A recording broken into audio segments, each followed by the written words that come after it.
C'est l'un des mets les plus rares. Auparavant, il était réservé à la cour impériale russe, tandis qu'aujourd'hui, il est le privilège des plus riches. Il s'agit des minuscules œufs salés d'un poisson préhistorique menacé d'extinction dans son habitat naturel. Et nous vous amenons très loin de celui-ci, dans un petit complexe industriel à l'extérieur de la ville de Hua Hin, en Thaïlande. À l'intérieur, ce sont 3500 esturgeons qui ont trouvé un nouvel habitat. L'espèce remonte à 200 millions d'années et est plus familière des fleuves subarctiques et des côtes de l'Eurasie que de la Thaïlande tropicale. L'esturgeon vit ordinaire dans les courants froids des pays nordiques. Ces poissons sont donc très sensibles à la température et au niveau de pH. Nous devons contrôler ceci très attentivement. En raison de l'épuisement rapide des stocks naturels, les esturgeons sont à présent élevés. Ils ne l'ont jamais été auparavant dans les tropiques. Les défis sont donc énormes. Des alevins d'esturgeons ont été amenés d'un élevage à Chengdu et sont à présent élevés dans des étangs refroidis et à fort courant qui recréent leur zone natale.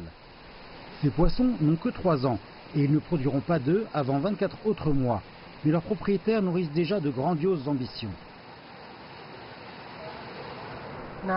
À présent, nous nous focalisons sur le marché thaïlandais, mais lorsque nous produirons du caviar de notre élevage, je pense que nous pourrons exporter. Tandis que l'équipement entièrement automatisé peut accélérer la production d'œufs, la nature, quant à elle, requiert toujours du temps. Ceci est la pièce d'hiver, où les esturgeons seront rapportés pour la partie finale du processus, lorsque les poissons seront sur le point de pondre. La température est maintenue entre 4 et 6 degrés Celsius, et cette baisse de température stimulera alors l'esturgeon à pondre ses œufs qui seront transformés en caviar.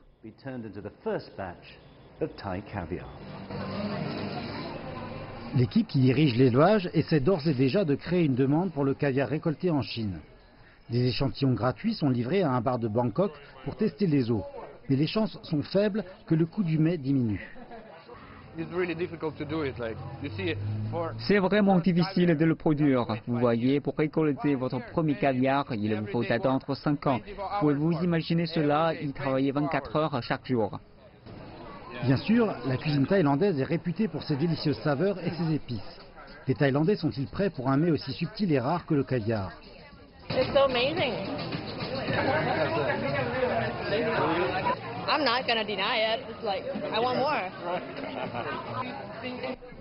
Ces sortes de réactions sont ce qui enthousiasme les investisseurs.